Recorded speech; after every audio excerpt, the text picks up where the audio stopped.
Selamat sore Bapak dan Ibu berkah dalam. Perkenankan saya warga baru untuk membawakan renungan pada hari Kamis 5 November 2020. Kita mulai renungan sore hari ini dengan tanda kemenangan Kristus. Dalam nama Bapa dan Putra dan Roh Kudus. Amin. Allah Bapa sumber hidup baru, Engkau membarui dunia dengan sabda dan karya Putra-Mu. Semoga pengenalan kami akan Dia menjadi harta kekayaan rohani yang dapat kami bagikan kepada semua orang. Sebab Dialah Tuhan pengantara kami yang bersama dengan Dikau dalam persatuan Roh Kudus, hidup dan berkuasa Allah sepanjang segala masa. Amin.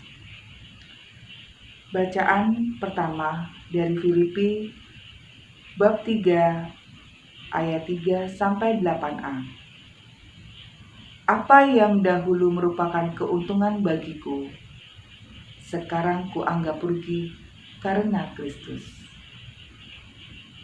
Mari Bapak dan Ibu sekalian bisa membaca lebih lanjut untuk bacaan ini.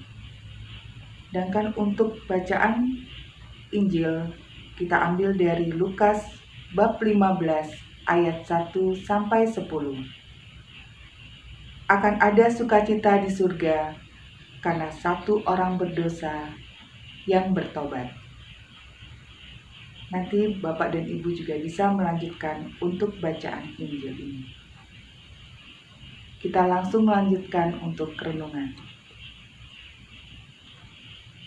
Dari bacaan Injil maupun bacaan pertama, renungan ini akan dibawakan bahwa tidak jarang orang lebih berpikir secara kuantitatif. Kadang hanya melihat angka, entah itu jumlah orang ataupun barang. Injil Lukas bab 15 ayat 1 sampai 10 ini mengajak kita berpikir lebih mengarah pada kualitatif. Dalam arti, meskipun jumlahnya kecil, kalau itu mendesak untuk ditangani dan diperhatikan, maka segala usaha 100% untuk berbuat demi keselamatan orang itu. Contoh yang diajukan oleh Yesus berasal dari dunia peternakan, yaitu domba. Dan dari hal umum yang menyangkut kekayaan seseorang. Kalau orang memiliki 100 ekor domba, satu hilang, seluruh usaha diarahkan untuk mencari yang hilang itu. Demikian pula kalau orang memiliki 10 uang dirham dan satu hilang. Pemilik akan berusaha sekuat tenaga untuk mendapatkannya kembali.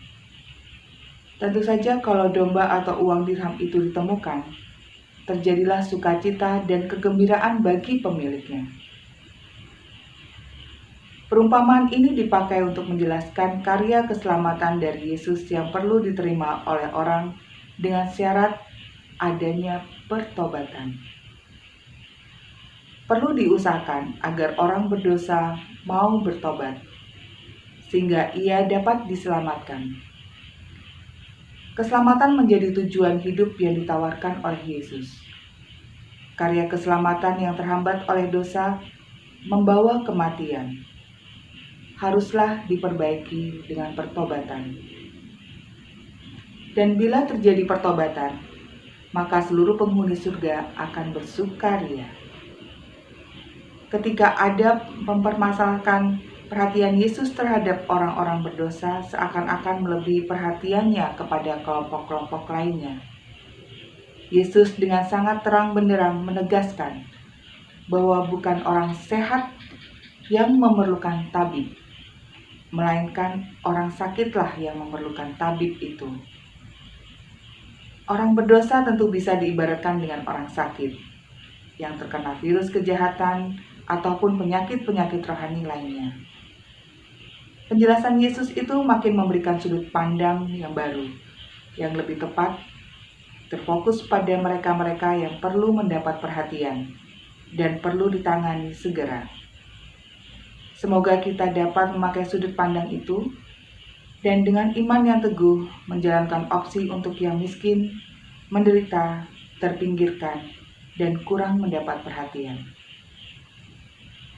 Dan marilah kita merefleksikan apakah hidup kita hanya berdasarkan kuantitatif atau hidup kita berdasarkan kualitatif. Marilah renungan ini kita tutup dengan doa penutup. Allah Bapa yang kekal, kami telah Kau anugerahi sabda yang membawa keselamatan, yang mengalahkan maut. Gerakanlah hati kami untuk semakin memperhatikan orang-orang yang terpinggirkan, sampai akhirnya kami semua Kau persatukan bersama para kudus-Mu di surga dengan perantaraan Kristus Tuhan kami. Amin. Dalam nama Bapa dan Putra dan Roh Kudus. Amin. Berkah dalam.